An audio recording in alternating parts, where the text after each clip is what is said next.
छुड़ी बोले डले के आई हई प्रेमी के दर्द मिटाई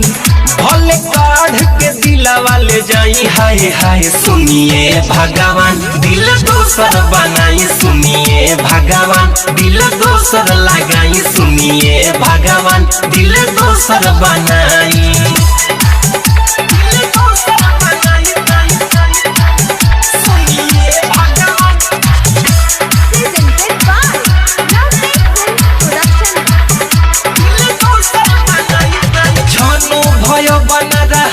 का करी बहुत दुखाता हो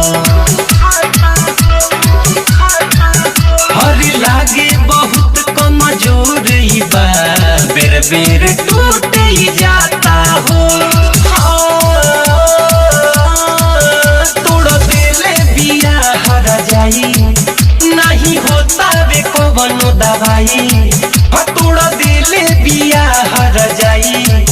नहीं होता वे कवनो दवाई हाय हाय एक काट के ले जाई दिल दोसर बनाई एक काढ़ के ले जाई दिल दोसर लगाई एक काट के ले जाई दिल दोसर बनाई